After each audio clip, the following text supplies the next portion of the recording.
پاک نے اسلام کو غلبہ عطا فرما دیا، اسلام کو شان و شوکت، اسلام کو قوت اللہ پاک نے عطا فرما دی ہے۔ اور یہ آیت کریمہ نازل ہوئی ہے حج الوداع کے موقع پر، جب نبی کریم صلی اللہ علیہ وسلم نے سن 10 ہجری کے اندر حج فرمایا اور آپ عرفات کے میدان کے اندر تھے۔ عرفات کے میدان کے اندر وقوف عرفہ یہ اہم رکن ہے حج کا، تو وہاں موجود تھے اور وہاں پر جبل رحمت، جو رحمت یعنی جبل رحمت ایک پہاڑ ہے، اس کے بالکل برابر میں سارے کے سارے صحابہ کرام بھی موجود تھے، نبی کریم زیادہ بھی موجود تھی۔ اس وقت اللہ پاک نے قرآن کریم کی یہ آیات اتاری اور اس میں اللہ پاک نے یہ اعلان فرما دیا کہ آج اللہ نے اسلام کو وہ غلبہ عطا کر دیا، وہ شان و شوکت عطا فرما دی کہ کافر لوگ اسلام کے مغلوب ہونے سے مایوس ہو گئے۔ یعنی ان لوگوں نے اب تک تو بڑی کوشش کی، لیکن اب ان کو بھی مایوسی ہو گئی کہ اب ہم اسلام کو دبا نہیں سکتے، اب اسلام غلبہ ہی غلبہ، یعنی اسلام کو غلبہ ہی غلبہ ہوگا، اسلام کو ہم مغلوب نہیں کر سکتے، ہم مغلوب ہو گئے لیکن اسلام مغلوب نہیں ہو سکتا۔ تو اللہ پاک نے اس بارے میں اس آیت کریمہ کے اندر وضاحت فرما دی کہ آج کے دن کافر لوگ تو تم لوگوں سے مایوس ہو گئے، اب تمہیں ان سے ڈرنے کی ضرورت ہی نہیں ہے، اب تم مجھ سے ڈرو، میرا ڈر اپنے دل کے اندر رکھو ہمیشہ،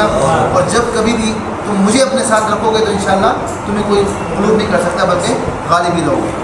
اس کے بعد پھر اللہ پاک نے 3 اور ارشاد فرمائے، 3 انعامات۔ ایک اللہ پاک نے یہ فرمایا کہ آج کے دن میں نے اپنا دین مکمل کر لیا، یعنی دین کے اندر کمی پیشی نہیں ہو سکتی، نہ اضافہ ہو سکتا ہے نہ کمی ہو سکتی ہے، اب یہ مکمل ہو گیا۔ وَأَتْمَمْتُ عَلَيْكُمْ نِعْمَتِي، اللہ نے فرمایا کہ میں نے اپنی نعمتوں پر مکمل کر دی،